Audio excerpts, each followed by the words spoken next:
Hey guys, this is Austin. So yesterday at an event in New York City, the CEO of T-Mobile got up on stage and proclaimed the death of contracts. On paper, it sounds pretty good. You can pick pretty much any phone you want, including the HTC One, the Galaxy S4, even the iPhone 5, all for only $100.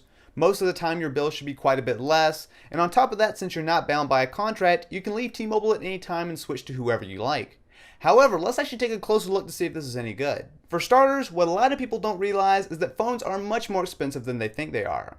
So here in the United States, if I wanted to go buy a brand new iPhone 5 from a carrier right now, it would cost me $200. However, if I wanted to buy one directly from Apple without any kind of contract, it would run me $650. This is called a subsidy.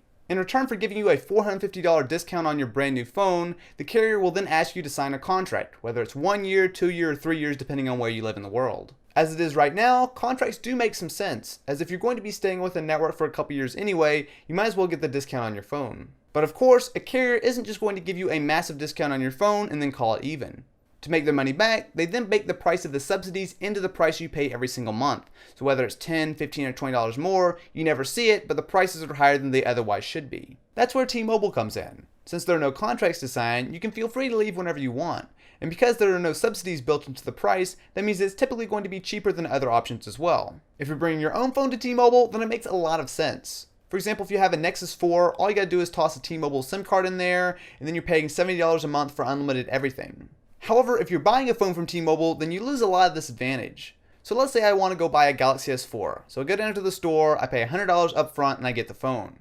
However, you're also going to have to pay $20 a month for the next 2 years to pay off the rest of the phone. Now the math works out that this is actually slightly cheaper than just buying the phone outright. However, you are basically tied to a contract of a different kind. You're still free to leave T-Mobile, but you're still going to have to pay off your T-Mobile phone. Hopefully you guys found this helpful in understanding exactly what all this crazy stuff is about.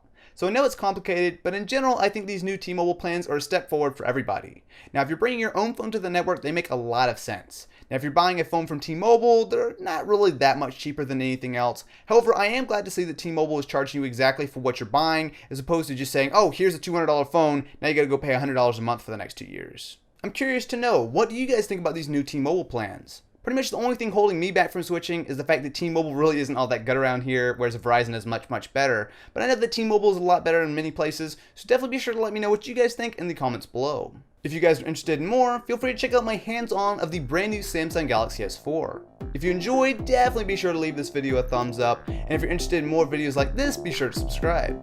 Anyway guys, I will catch you next time.